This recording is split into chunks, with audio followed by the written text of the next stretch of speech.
Buenos días, buenas tardes.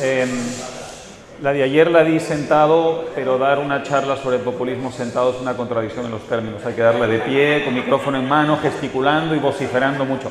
Esto último no lo voy a hacer, pero debería.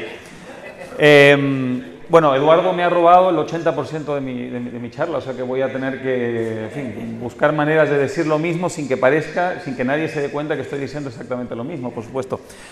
Y se me ocurrió, precisamente buscando formas de no decir lo mismo o de que parezca que no digo lo mismo, empezar por el final. Un poco al hilo de lo que Luis Alberto y Juan Ramón ayer comentaban sobre el tema de la comunicación, que para mí es absolutamente crucial. Yo iba a terminar mi charla hablando de eso, entonces voy a empezarla por ahí. ¿Por qué? Porque creo que el tema de la cultura popular es... uy, se me fue la mano. Aquí. Es absolutamente fundamental. En América Latina, un gran factor de divulgación del, iba a decir pensamiento populista, eso es darle una jerarquía que no tiene, del populismo, es la cultura popular. Y voy a mencionar concretamente a la telenovela, y muchas de las cosas que voy a decir, en realidad las ha dicho antes y mucho mejor que yo Ibsen Martínez, que es un escritor venezolano que escribió telenovelas en su día. Entiendo que va a volver a escribirlas, pero además es un pensador y un escritor, y sería, dicho sea de paso, fantástico que viniera algún día a hablar de ese tema, que es muy importante, la telenovela, el culebrón latinoamericano como divulgador de ideas populistas. Él, dicho sea de paso, jugó un papel muy importante en el surgimiento del chavismo, involuntario y del que se arrepiente y con mucho sentimiento ha pedido hasta perdón a su país por lo que ocurrió. En el año 92 se difunde en Venezuela una telenovela que tuvo un impacto descomunal, que se llamó Por estas calles. Una telenovela que recogía el sentimiento de un poco iconoclasta que ya se empezaba a notar en la Venezuela de entonces, es decir, de hostilidad y agresividad y en realidad de odio, habría que decir, contra todas las instituciones, contra el policía, contra el juez, contra el político, contra todo lo que tuviera, digamos, algo que ver con el mundo de la institucionalidad, fuera oficial o no, pero sobre todo oficial. Y la telenovela explotó muy ingeniosamente ese clima popular, pero se le pasó un poco la mano. De modo que él sostiene hoy que contribuyó a erosionar la legitimidad de las instituciones, ya no de quienes las encarnaban malamente en aquel momento, sino de la institución misma como tal. Y por tanto cree haber contribuido, yo creo que exagera, pero en fin, es una autocrítica muy interesante, cree haber contribuido involuntariamente a generar el clima, digamos, de destrucción institucional o de destrucción del prestigio institucional que favoreció el surgimiento del chavismo. Pero en fin, él sostiene que la telenovela es una metáfora del populismo. ¿Por qué? Porque ¿cuál es el asunto? ¿Alguien ha visto telenovelas latinoamericanas? Me imagino que mucha gente, o por lo menos sabe de ellas. Son demasiado intelectuales ustedes para haber visto un culebrón. En realidad todos lo han visto, nadie lo va a admitir en público.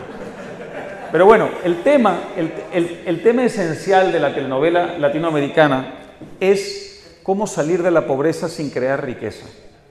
Por eso siempre hay una herencia, por la cual hay una disputa descomunal que dura 30 capítulos. Alguien despoja a alguien de una herencia que legítimamente le corresponde.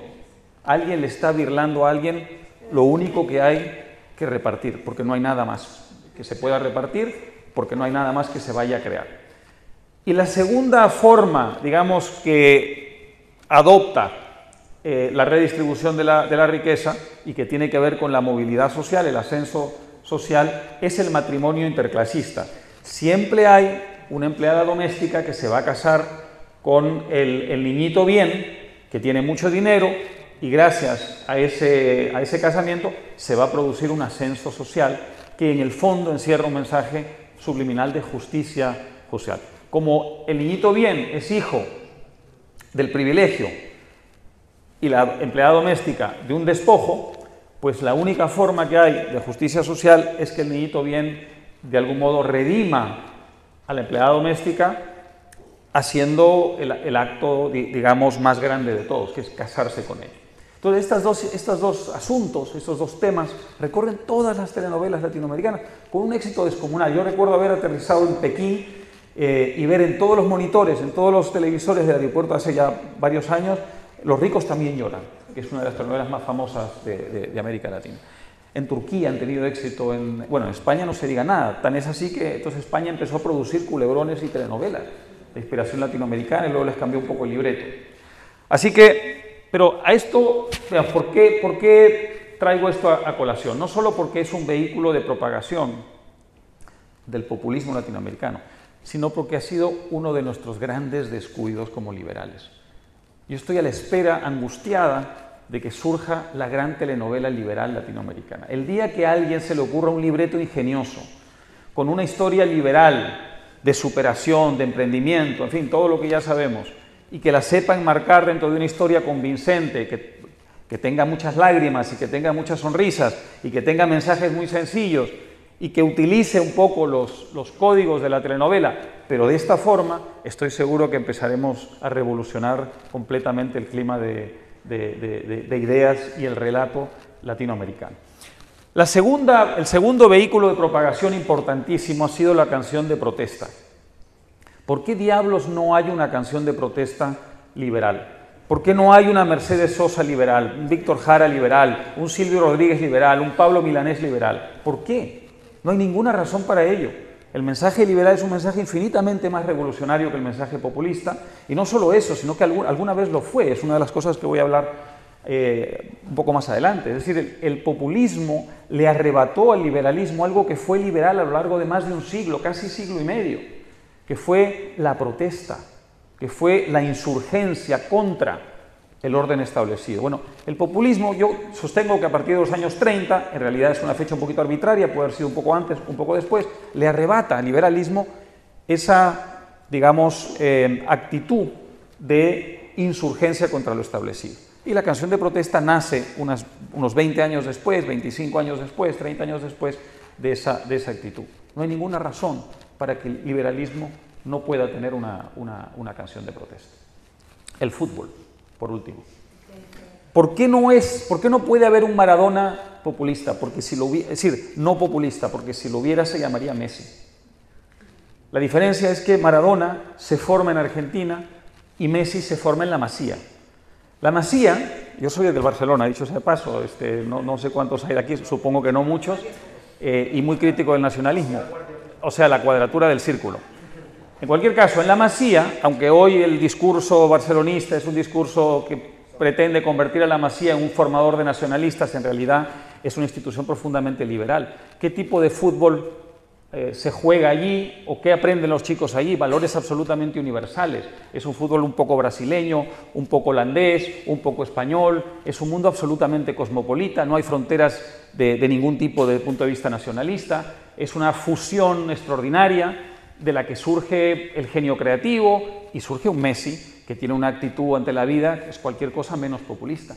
Maradona se forma en Argentina y para él es fundamental casar la idea de la superación individual. Él viene de abajo, y genuinamente viene de abajo, pero en el momento en que él llega a donde tiene que llegar, llega a destino, adopta inmediatamente un discurso populista porque el sueño latinoamericano es un sueño de tipo populista, a diferencia del sueño americano, que es un sueño exactamente de estirpe contraria. Los basquetbolistas negros americanos, cuando llegan donde llegó Maradona en su mundo, ¿qué hacen? Adoptan un discurso capitalista, se vuelven empresarios y se vuelven divulgadores de la idea capitalista. Y sin embargo, el deportista latinoamericano que asciende en la escala social gracias a su talento, lo que adopta inmediatamente es un discurso populista.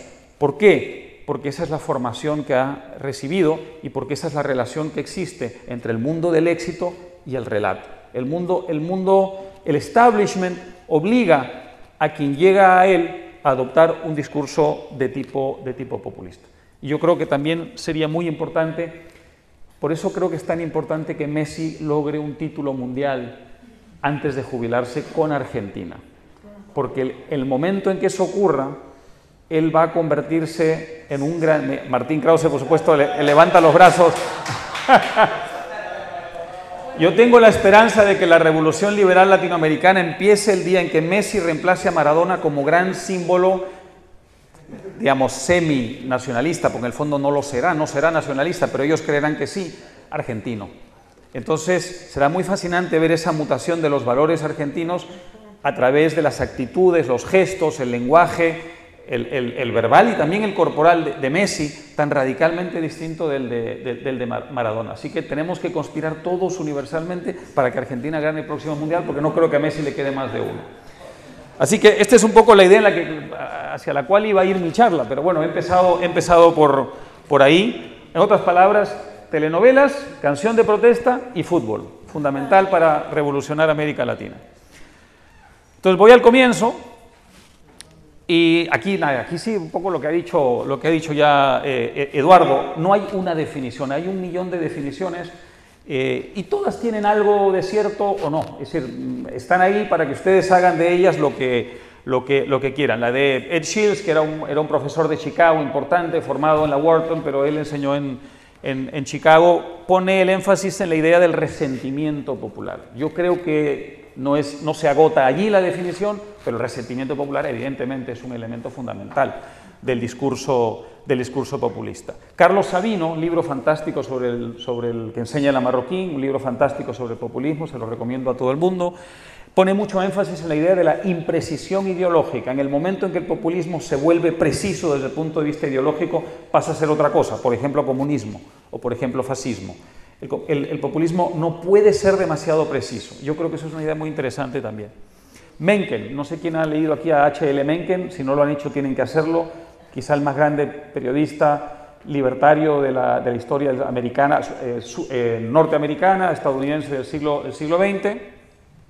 La crestomatía de Mencken, que es una colección de muchos textos, es absolutamente fascinante y fantástica. Y él definía al demagogo como aquel que predica doctrinas que sabe falsas a hombres que sabe que son idiotas.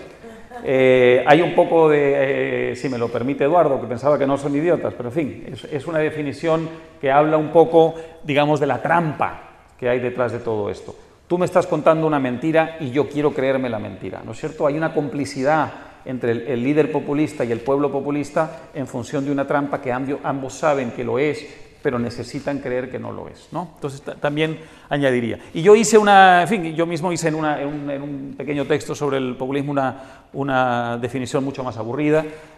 Aquel que es el populismo despilfarra dineros que sabe ajenos en nombre de aquellos a quienes se los expropia, y lo que hace es abolir el derecho en nombre de todos los derechos, sabiendo que todos son lo mismo que ninguno, porque los beneficios están concentrados y los costos muy dispersos.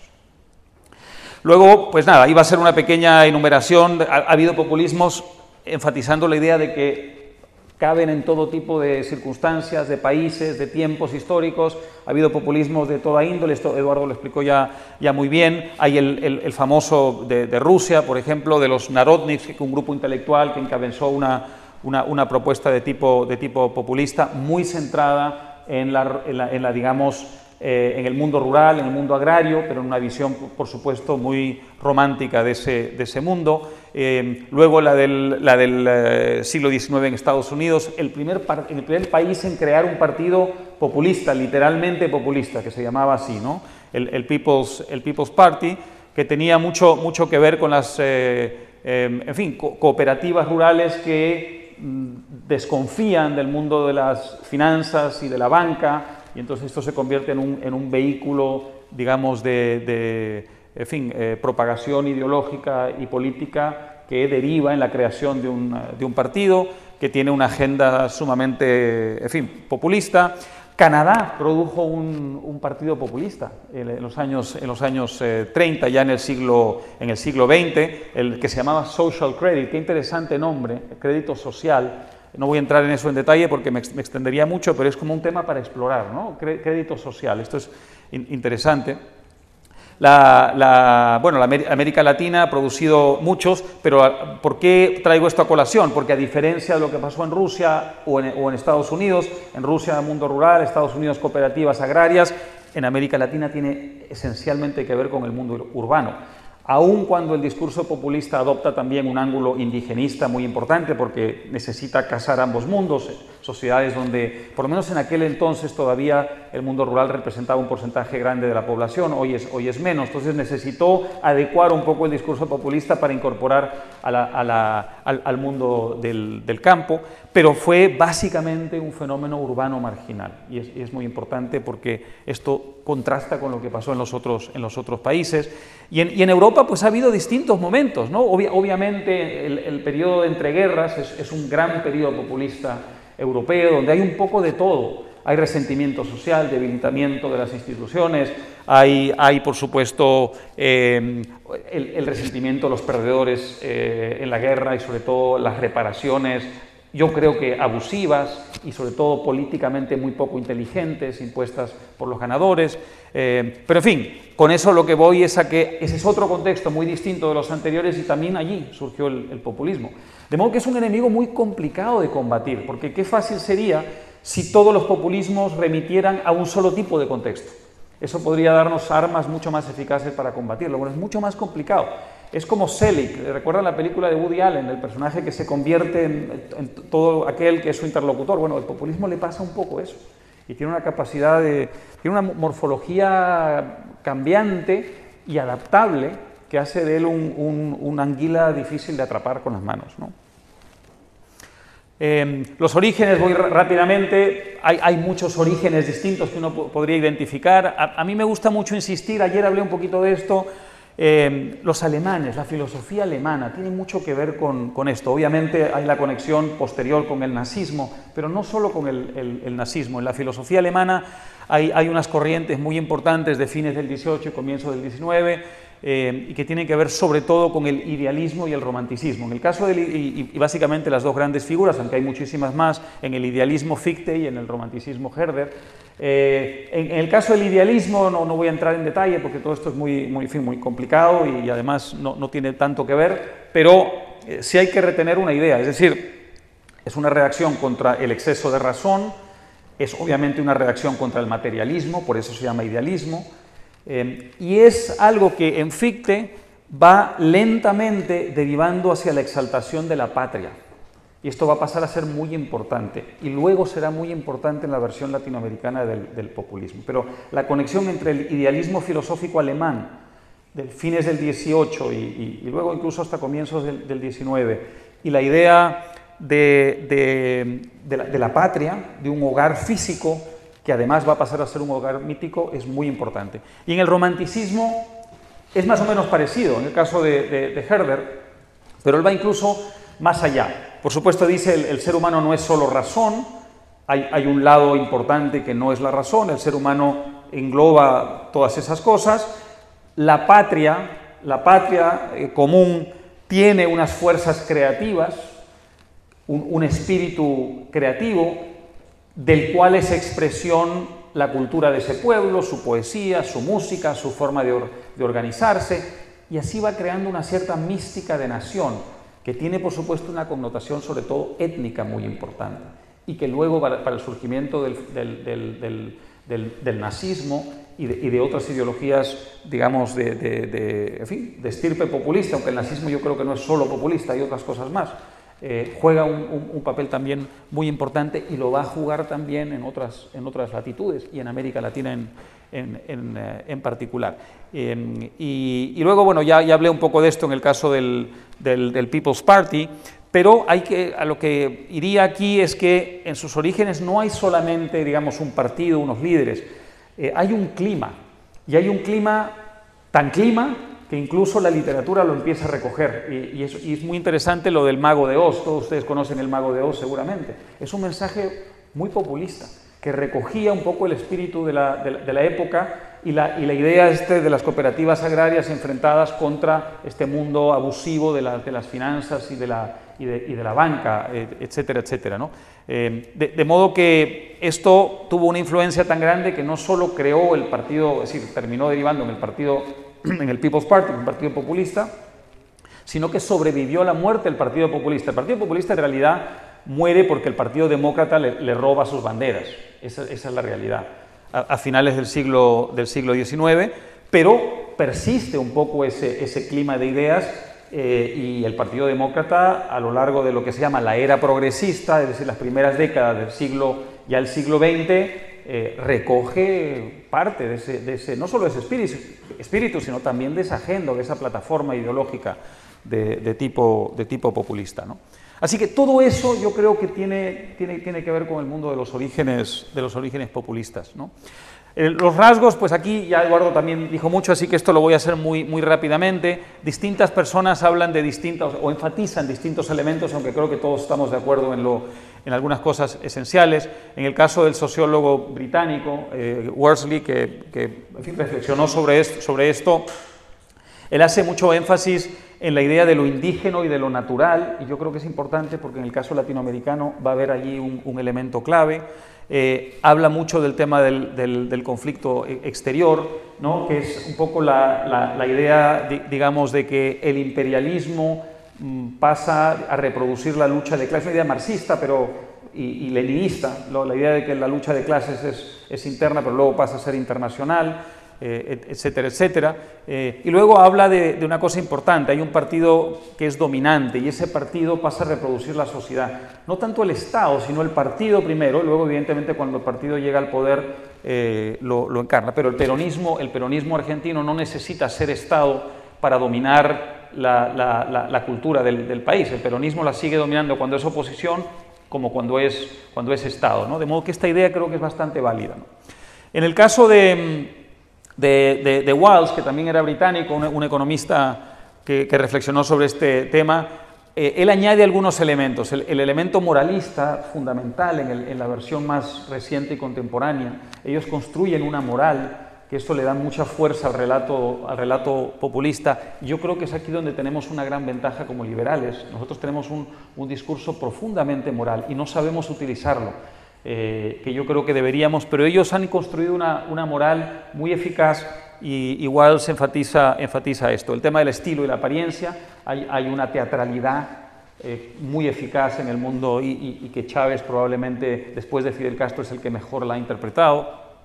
El líder sobresaliente, ya hemos hablado un poco, la indisciplina organizativa. Fíjense bien en los partidos, salvo el caso de Castro, el comunismo más bien cubano muy bien organizado, pero entonces ya no estamos hablando de populismo, ¿no? Hay elementos populistas en la Revolución Cubana, pero ya la organización leninista del partido es otra cosa distinta, eso ya no es populismo. Más bien el rasgo común en los partidos populistas suele ser una gran desorganización, el caos que es el Partido Socialista Unificado venezolano lo explica muy bien, y el caos que es el peronismo, con sus distintas ramas, creo que ejemplifica muy bien esta idea de desorganización, que, dicho sea de paso, es una ventaja para el populismo. Es una desventaja en cualquier otro sistema, pero para el populismo la desorganización es una gran ventaja, ¿no?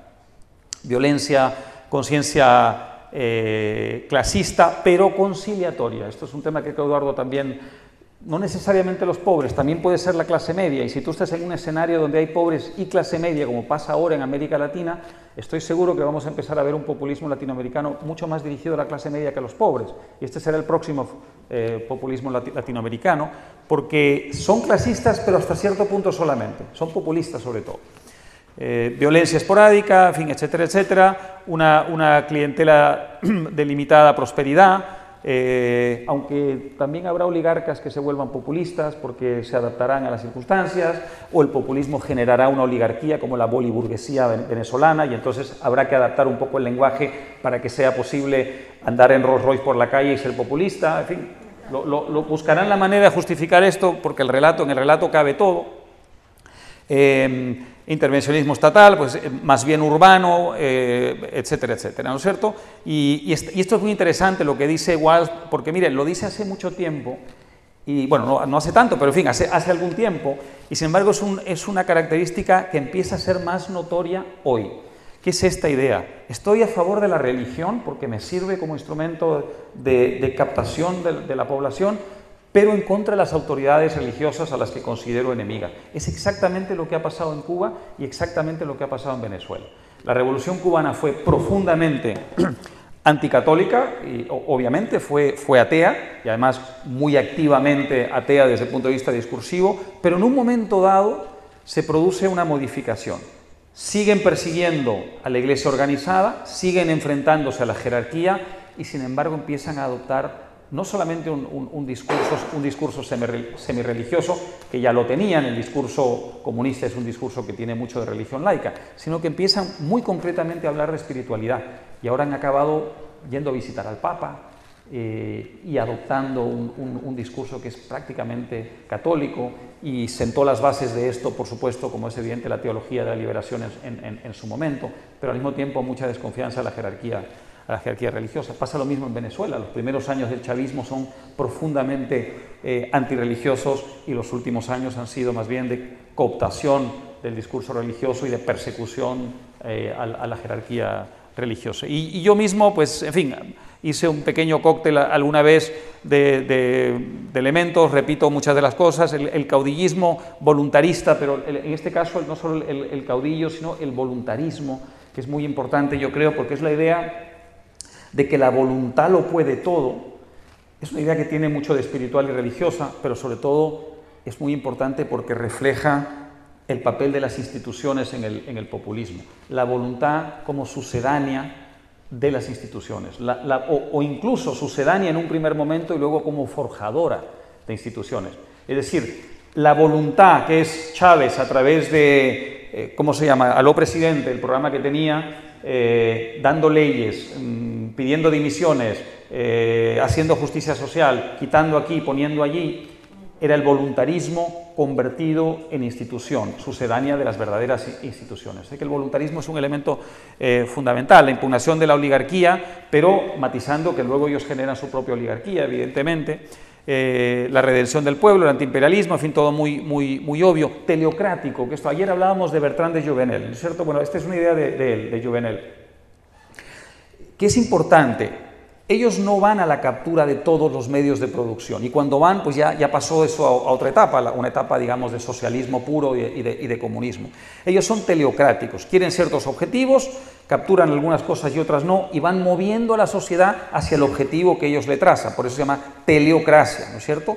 Y es una idea importante. Fíjense bien que en el chavismo todavía queda un espacio para la propiedad privada, y Chávez y Maduro luego solo han ido expropiando en la medida en que era estrictamente necesario, o porque había mucha hostilidad y confrontación de parte de ciertas empresas privadas y empresarios privados, o porque simplemente tenía una necesidad desesperada de dinero, porque el petróleo caía de precio, etcétera, etcétera. Pero en general, si por ellos fuera, no expropiarían todos los medios de producción. Ellos expropiarían solo algunas empresas consideradas estratégicas, y a las otras les dictarían un poco el destino. Y en el populismo un poco más light, por ejemplo, como el brasileño, pasa exactamente lo mismo, que es muy interesante. Ni Lula ni Dilma han expropiado empresas. Sin embargo, se han metido muchísimo. Se han metido tanto que hace algunos años, literalmente la presidencia de la República fue la que decidió quién era el nuevo CEO de Vale, que es una gran empresa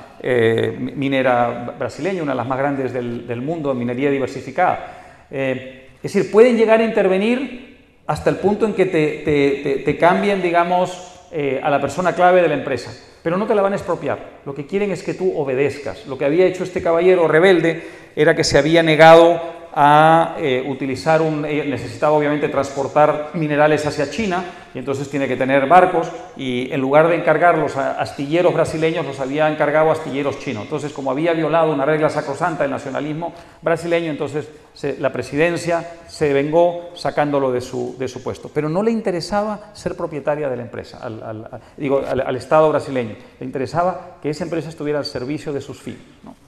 Así que esta es un poco la idea. Otros rasgos pues también son evidentes. Hay una idolatría del Estado y hay un nacionalismo económico. Y esto lo mencionaré un poco más adelante, porque tiene mucho que ver con el tema de las materias primas. Y el rol que juegan las materias primas en el populismo latinoamericano es absolutamente fundamental. El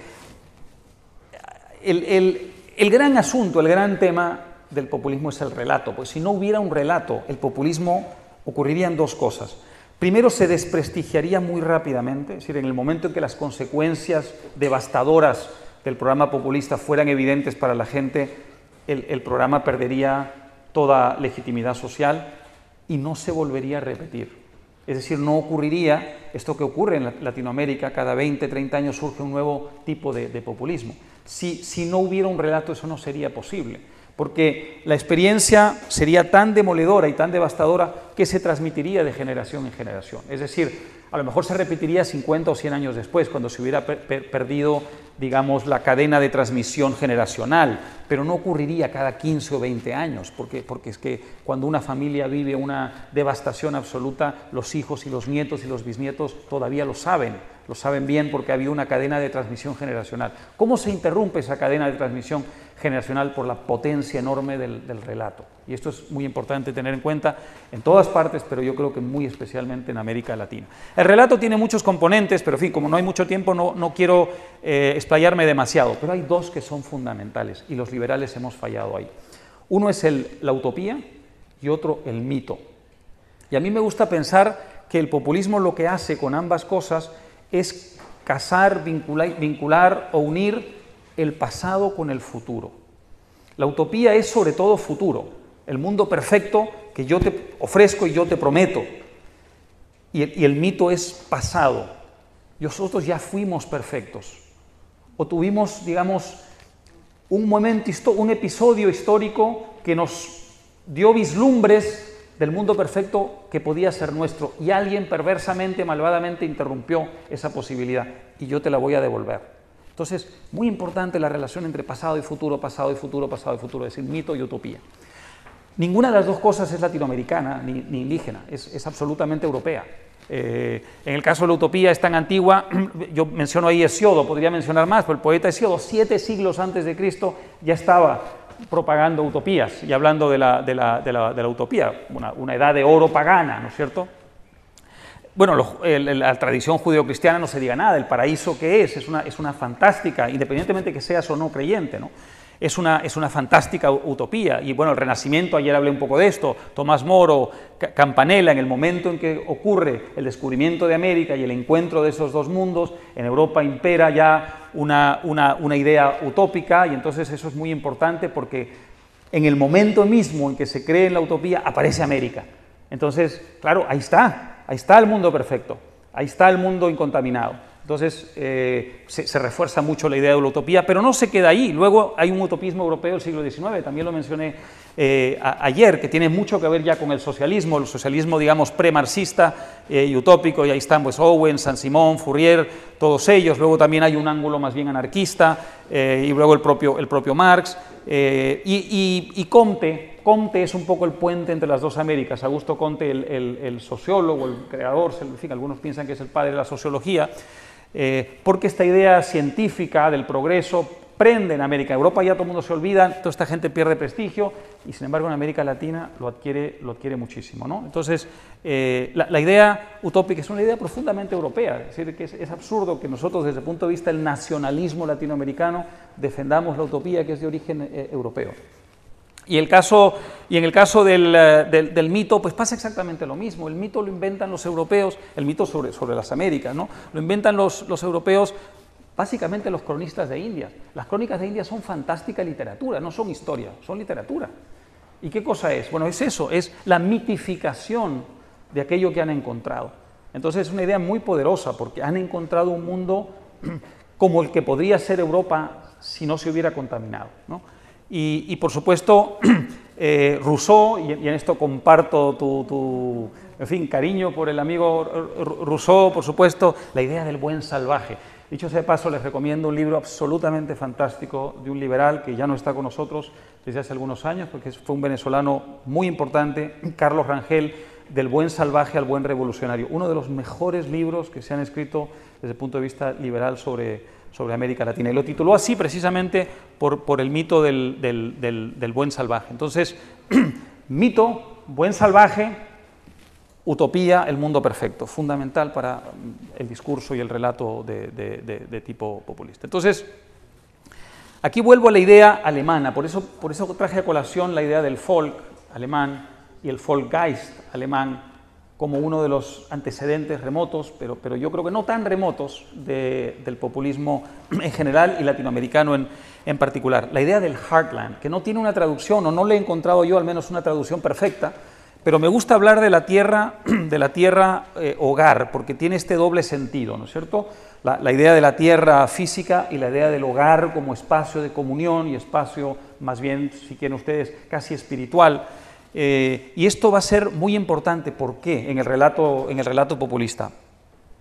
Porque allí se encuentran el pasado y el futuro. Es decir, la tierra hogar, el heartland, es el espacio físico que ya fue perfecto o que algún día, alguna vez, pareció estar encaminado a la perfección. Pero ese espacio físico resulta que todavía lo ocupamos nosotros y sigue siendo nuestro. Por tanto, si aquello fue posible, es posible otra vez. Y yo, que soy el redentor del pueblo, como líder populista, lo voy a entregar. Entonces, se reúnen la utopía y el mito, el pasado y el futuro se reúnen en un espacio físico que es también un espacio espiritual, obviamente, y que es el espacio del Heartland. Entonces, ese es un elemento muy importante, creo yo, de vinculación de estos elementos del populismo, ¿no? Es un territorio imaginario, digo allí, que permite, también esto es muy importante, lo del espacio físico, porque solo caben en ese espacio, por supuesto, los que adhieran a este discurso. El que esté enemistado, el que tenga hostilidad contra el discurso populista, merece el ostracismo, ¿no? Merece ser expulsado. Y por eso Venezuela, durante muchos años, no encarceló, digamos, en fin, de tanto en tanto a alguien que era demasiado rebelde, lo encarcelaba, pero sobre todo lo que hacía era expulsar gente o provocar que la gente se fuera del país. Leopoldo López, que se ha vuelto ahora una causa célebre internacional y que está en una cárcel militar en Ramo Verde, es muy interesante porque el chavismo, en realidad Maduro, y Diosdado Cabello también, el presidente de la Asamblea Nacional, intentaron originalmente no encarcelarlo, sino que se marchara del país.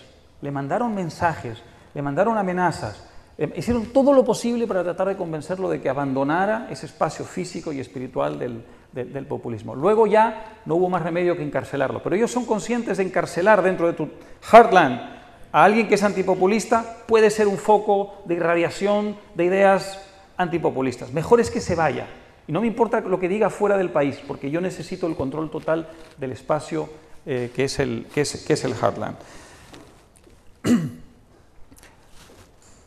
Esto es muy interesante, el apoyo permanente de intelectuales y algunos de los más grandes, europeos y estadounidenses, al populismo latinoamericano. Un elemento es la mala conciencia, por supuesto, es decir, la insoportable abundancia de Occidente, hay que vengarla de alguna manera, y hay que hacerlo volcando, ¿no es cierto?, esa mala conciencia sobre América Latina, y por eso hemos visto a algunos de los más grandes creadores europeos y estadounidenses decir las estupideces más alucinantes sobre América Latina. Harold Pinter, bueno, aquí tengo una frase sobre el sandinismo, pues, que es absolutamente delirante. El premio Nobel Stiglitz, nada menos, diciendo, bueno, las cosas que decía, y Chomsky no se diga nada, ya es, bueno, un lingüista muy importante y en su campo muy justamente prestigioso y prestigiado, que también ha proferido barbaridades incalificables sobre los países dirigidos o gobernados por el populismo. Y en general esto ha tenido un efecto legitimador, evidentemente. Si yo digo tonterías y luego la gente inteligente dice que mis tonterías son inteligentes, eso es un sello de legitimidad muy importante, ¿no? Quizá también hay en estos intelectuales europeos y estadounidenses el elemento utópico o utopista del que hablaba. Esa sed de perfección nunca abandonó la intelectualidad europea desde hace 5 siglos, y América Latina, y en un momento dado también África en la etapa de la descolonización, pero hoy América Latina sigue siendo el lugar, digamos, donde vuelcan esa sed de perfección que tiene mucho que ver con esta civilización, digamos, es decir, con la precivilización, con ese mundo prístino que fue contaminado por la civilización, y es la manera de digamos, vengar la insoportable abundancia de Occidente, ¿no? En el caso latinoamericano, el populismo, 5 minutos más tengo, vale, 5 minutos, no empieza a la izquierda, empieza a la derecha más bien. Y aquí pongo algunos ejemplos. Estos primeros ejemplos, digamos, esto vino un poquito después. Primero, es decir, el liberalismo latinoamericano, cuando insurge contra la colonia, tiene un relato, lo tuvo, el liberalismo latinoamericano tuvo un relato, y tuvo un relato lamentablemente incompleto, insuficiente. Tuvo un relato utópico, pero le faltó un relato mítico. Es decir, supo vender, por lo menos temporalmente y parcialmente, la idea de un mundo infinitamente mejor, y lo hizo además impugnando el orden establecido, es decir, el autoritarismo político, los monopolios, las restricciones al comercio, las restricciones a la posibilidad que las personas ejercieran ciertas profesiones. Era un discurso, en muchos sentidos, obviamente inspirado en los padres fundadores de Estados Unidos, a quienes habían leído de verdad, y por supuesto en el liberalismo europeo, y le ofrecían a América Latina un mundo mucho mejor, un mundo que se acercaba a un cierto ideal. Es decir, había un elemento utópico allí muy atractivo, es decir, tan atractivo que supieron atraer a un sector suficiente de latinoamericanos para ganar la guerra e independizarse, ¿no? Sin embargo, faltó algo muy importante. Faltó el elemento mítico, el elemento, digamos, de referencia a algo con lo cual los nuevos pudieran identificarse. Y ese discurso de pasado me parece que fue una ausencia muy importante entre todos ellos. Había habido algunos, digamos, había elementos en el pasado colonial para construir un discurso liberal. Lo sabía, porque había habido pequeñas rebeliones, aquí menciono un par de ellas, los cubanos contra el monopolio del tabaco, los comuneros colombianos, pero nunca supieron los independentistas latinoamericanos hacer lo que sí hicieron los estadounidenses, que es mitificar las rebeliones de tipo liberal. Es decir, el Tea Party hoy, ¿qué cosa hace? Se aferra a una mitología, le dan a la rebelión del té una importancia aún mayor de la que tuvo en ese momento realmente. Es decir, no es la rebelión del té la que produce la independencia de Estados Unidos, es un elemento, son factores detonantes, pero hay mucho más que eso.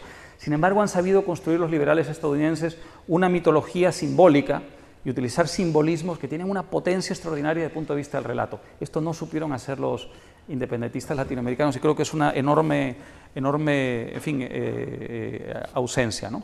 Pero, en todo caso, a lo que iba antes, el primer, digamos, populismo realmente es un populismo de derecha en América Latina. Hay un populismo que viene por el lado de la influencia de Conte y este progresismo de derechas, y hablé ayer de Porfirio Díaz en México, de Juan Vicente Gómez en Venezuela, etcétera, etcétera, es decir, regímenes autoritarios que incentivaban el capital privado, dicho sea de paso, y esto es interesante, era un populismo que creía en el capital privado, obviamente bajo conceptos teleocráticos otra vez, pero sí creían en el capital privado y tenía una connotación absolutamente de derechas. Y luego surge ya a comienzos del siglo XX una generación más propiamente populista, aunque no, digamos, perfectamente populista desde el punto de vista de hoy. Eran populismos light, pero ya empezaban a anunciar un cierto populismo latinoamericano. Irigoyen, en el país de Martín Krause, por ejemplo, tiene elementos, si uno estudia las reformas que hizo, hay elementos populistas en Irigoyen.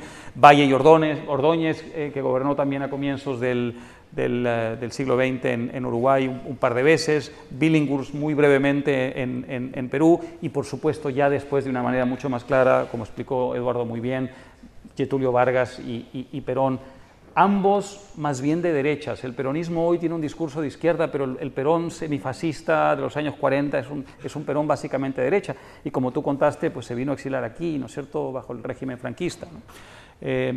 Luego se va fortaleciendo, digamos, y va cobrando ya contornos más precisos, aún en su imprecisión, y estos son algunos de los elementos. Obviamente el crecimiento de la población urbana, como dije, pues el sector urbano marginal muy importante para el populismo latinoamericano. Obviamente la Gran Depresión no ayudó nada a crear un buen clima para los liberales y creó el tipo de resentimiento social en el cual pescó muy hábilmente el populismo.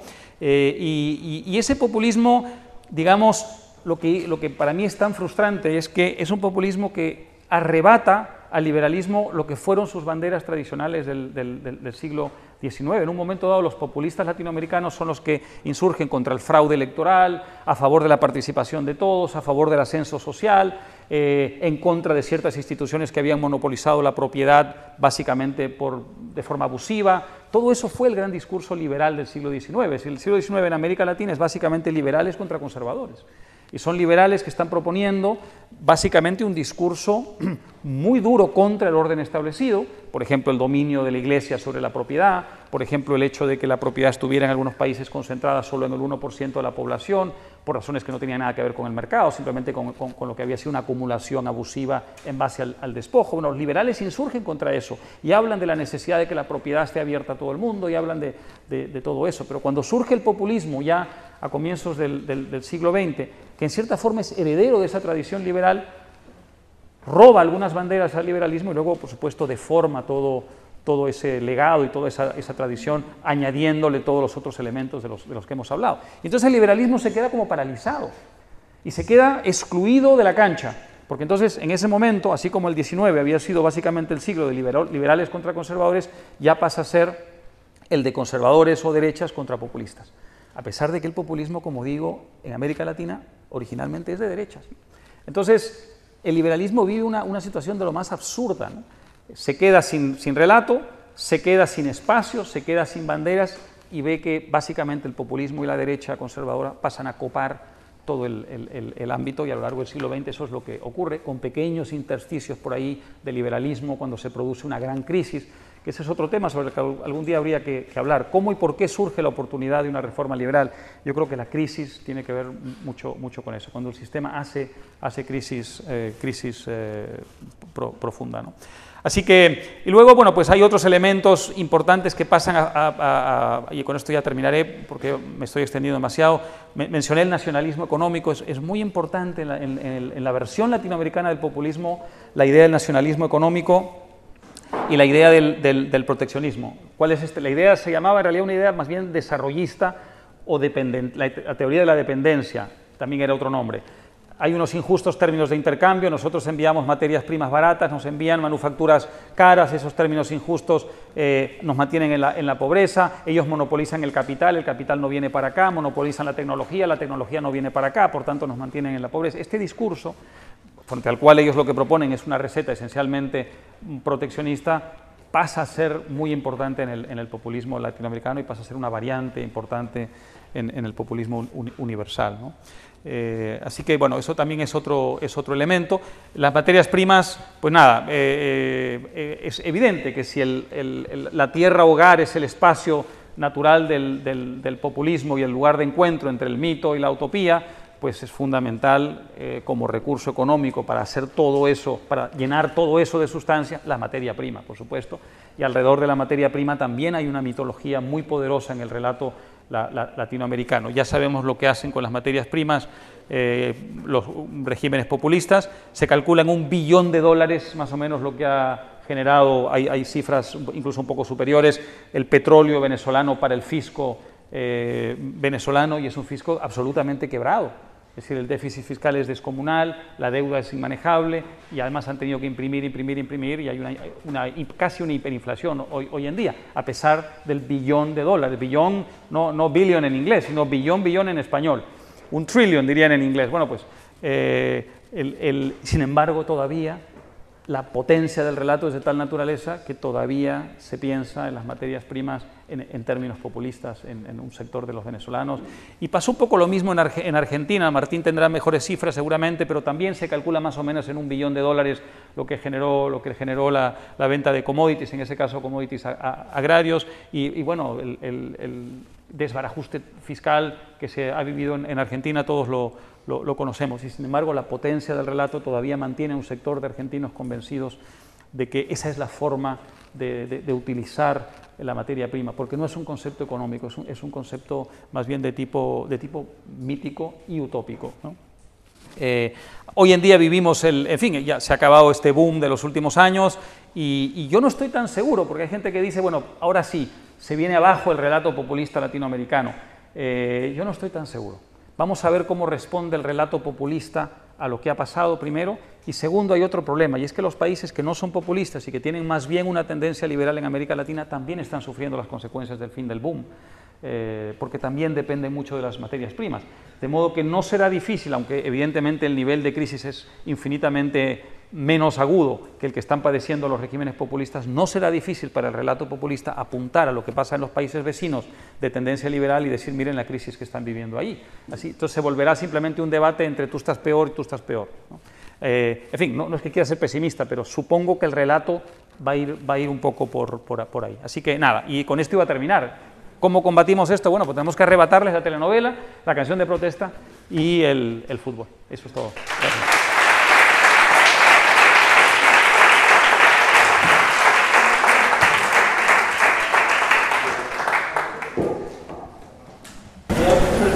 Gracias.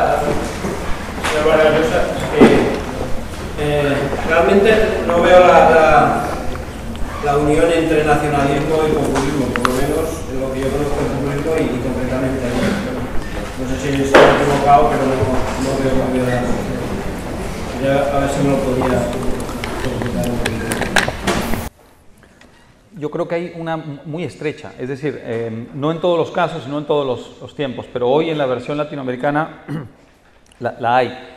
El discurso de Evo Morales es básicamente un discurso populista en el sentido de que establece una relación directa entre él y el pueblo por encima de las instituciones y de hecho la nueva Constitución, es decir, paradójicamente lo que hace es debilita instituciones y fortalece su relación con el pueblo, pero enfatiza mucho la idea de que esa es un espacio nacional, una nación que él, a través de su discurso indigenista, encarna. Y es una nación que tiene un relato. El relato es el despojo colonial, los agentes del colonialismo que sobrevivieron a la independencia y siguieron mandando y siguieron construyendo formas de dominio injusto. Las oligarquías nacen de ese proceso.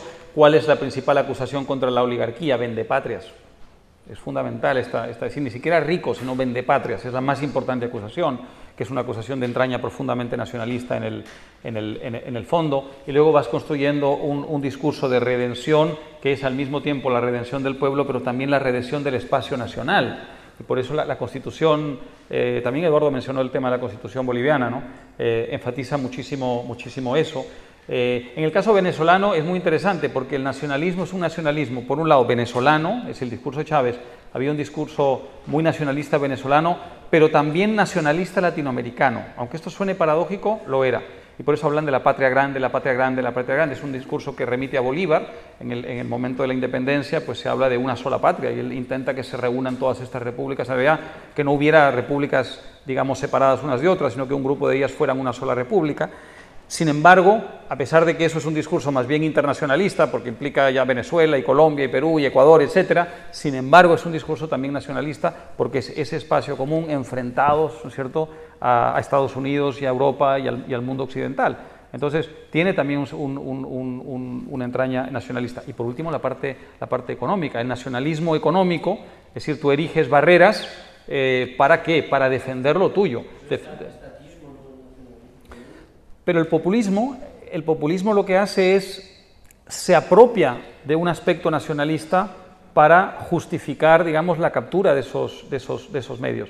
Es decir, yo, para poder capturar los medios vinculados a las materias primas, tengo que justificarlo con un discurso nacionalista. Es decir, pero es también nacionalismo, porque ¿qué cosa es el nacionalismo finalmente? Es decir, la construcción, digamos, de una hostilidad entre lo mío y el mundo exterior, ¿no es cierto? Es básicamente eso. El discurso de las materias primas es un discurso de tipo nacionalista, además de un discurso de tipo estatista y de tipo populista. Aquí, chico. Sí, ¿qué camino crees que tiene que tomar el liberalismo para recuperar ese espíritu revolucionario y esa simbología que le han ido arrebatando poco a poco los populismos, como has dicho? Primero, desacomplejarse. Segundo, no desdeñar los espacios que desdeñó. La cultura popular es uno de ellos. Muchos liberales desdeñaron los espacios de cultura popular por considerarlos poco importantes, algunos por pura esnovismo intelectual, en fin, por distintas razones, pero lo importante es que no hay un solo rincón donde no se deba librar esta batalla. Ayer creo que era el debate entre si hay que formar partidos liberales o no. Hay que hacer todo. Hay que dar un combate en los medios, en los sindicatos, en la empresa, en los partidos, en fin, en todos los espacios, y la cultura popular, en todos los espacios hay que dar una batalla de tipo liberal, porque si no, ayer mencionaba, creo, Axel en la cena, algo interesante, decía, ¿Por qué los Chicago Boys? Ya saben ustedes que durante la dictadura de Pinochet, y eso ha hecho un daño terrible al liberalismo, evidentemente, que muy buenas reformas que se dieron bajo un régimen que mataba, que torturaba, que encarcelaba y desaparecía gente, pues desprestigió a esas reformas durante mucho tiempo. Luego eso bajó un poco y algunos supieron distinguir una cosa de la otra. Entonces se empezaron a hacer algunas reformas más o menos parecidas en otros países ya en democracia, ¿no? Pero, ¿qué pasó allí? Bueno, que esa generación no formó a otra generación y se produjo un vacío enorme que los socialistas y populistas chilenos han recapturado, y ahora hay una generación ya posterior de liberales que está tratando de recuperar el terreno perdido en el campo del debate público, ¿no? Así que este es otro elemento fundamental, es decir, hay que transmitir generacionalmente estas ideas y la necesidad de dar esta batalla, ¿no? Porque en el momento en que uno cree haber llegado, se desentiende completamente de esta batalla y se dedica simplemente a su mundo particular, el riesgo es que 10, 15 o 20 años después vuelva a surgir otra vez el populismo, y esta vez será un populismo más centrado en la clase media que en los pobres, porque ya será un país más de clase media, ¿no?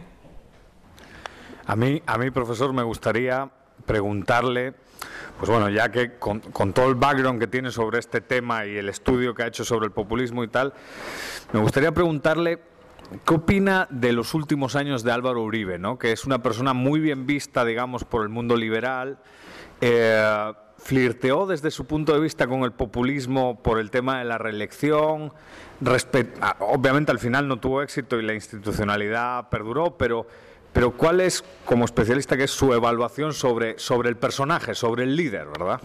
Sin ninguna duda hubo elementos populistas en los últimos años de Álvaro Uribe. Yo creo que sí. Yo creo que fue un magnífico presidente. Rescató a Colombia de unas circunstancias que hubieran podido fácilmente derivar hacia alguna forma de dictadura, y además hizo recuperar en Colombia algo que ya existía, pero que había de alguna manera o disminuido o había quedado disimulado por las circunstancias posteriores, que era un extraordinario espíritu de empresa. Hay una en fin, clase empresarial, si queremos usar esa expresión dudosa, extraordinaria en Colombia, ¿no? Yo creo que hizo un magnífico gobierno desde muchos puntos de vista, pero también creo que el poder es el poder, y efectivamente la idea de que todo lo bueno que había hecho solo podía perdurar si continuaban un tiempo más, porque de lo contrario todo eso se pondría en peligro, porque los que venían no lo entendían de la misma manera, es una idea que sedujo mucho a su entorno, y su entorno lo presionó mucho a él, y entonces coquetearon con la idea de cambiar hacer algunas reformas que eran básicamente cambios institucionales para poder quedarse, ¿no? Un tiempo. Felizmente, y eso habla bien de él, en el momento en que se dio cuenta que había una reacción institucional, porque fueron los tribunales y por tanto las instituciones las que reaccionaron, pues dio marcha atrás en lugar de avasallarlas, que es lo que pasó en otros. Bien, señor Vargas, me interesó mucho lo que dijo del mito y de la mitología y de crear mitos, y del mito del buen salvaje de Rangel, que es un libro excelente, por cierto. Sí. ¿Cuál sería el buen liberal? ¿Puede existir un mito del buen liberal? Yo creo que no. Por un motivo, porque el liberalismo es una idea, digamos, que ya se probó, y claro, no vamos a sacar a Bolívar de mito del buen liberal, o a Miranda, o a gente de este, no sé si me explico. ¿No cree que habría que buscar algo más radical? Es decir, algo más en el pasado, otro tipo de cosas. Igual que en el futuro, cuando hablamos de una utopía, ¿cuál sería la utopía liberal? ¿Usted cree que una utopía liberal, ha sido un gobierno pequeñito, con la división de poderes, estas cosas así, tendría la suficiente fuerza moderadora, la suficiente fuerza movilizadora para mover a la gente a moverse? ¿Sería un equivalente del mito, por ejemplo, que usan los socialistas? Yo creo que, por ejemplo, para eso es mejor el narcocapitalismo. Tenemos nuestra ANCAPia, tenemos una ANCAPia feliz en el futuro, y tenemos nuestras sociedades sin Estado, primitivas. Es decir, el liberalismo yo creo que sí, que se puede vender como una cosa más pragmática, pero no hay ese buen salvaje, no hay ese mítico liberal primigenio, prístino y virgen que se portó bien, ¿no? Bueno, felicidades por la conferencia. Si se me permite una frase populista, el fascinante debate entre Estado pequeño y anarquismo es un lujo de ricos que los pobres no nos podemos dar todavía. Dejemos que avance la causa liberal en América Latina, hagamos que se batan en retirada los populistas, ganemos espacios para la sensatez y volvámonos prósperos, y cuando lo seamos entraremos en ese fascinante debate. Señor Vargas, llevamos ya toda la mañana hablando acerca del populismo, sus factores, sus rasgos, pero yo he hecho en falta algo que Ortega comentaba y decía: en la decadencia del Imperio Romano se apreció la decadencia del lenguaje del latín, del idioma del latín. Empezó a hablarse el idioma digamos, de la calle, es decir, las ideas se transmiten a través del idioma, de la lengua. Si esa lengua se deteriora, digamos, las ideas no llegan tan puras y no se pueden transmitir tan bien.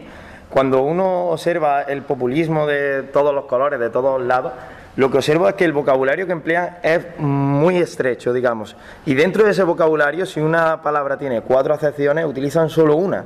Y además la monopolizan y llegan al punto de que se crea la sensación de que solo existe esa acepción de la palabra. Es decir, creo que ellos utilizan el lenguaje, digamos, en el sentido de evolución, pero a deteriorarlo. Es decir, lo estrechan, lo hacen suyo y así pueden hacer llegar a unas ideas que, digamos, si bien no están del todo elaboradas, presentan una imagen de finalidad y de estar finalizadas, cuando en realidad les falta mucho.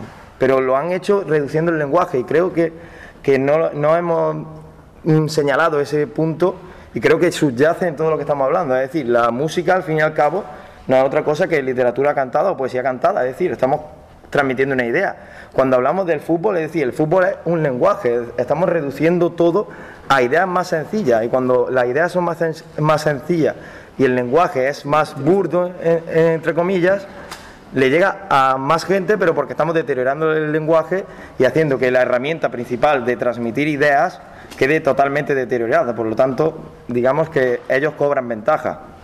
Me gustaría saber su opinión como experto en letras.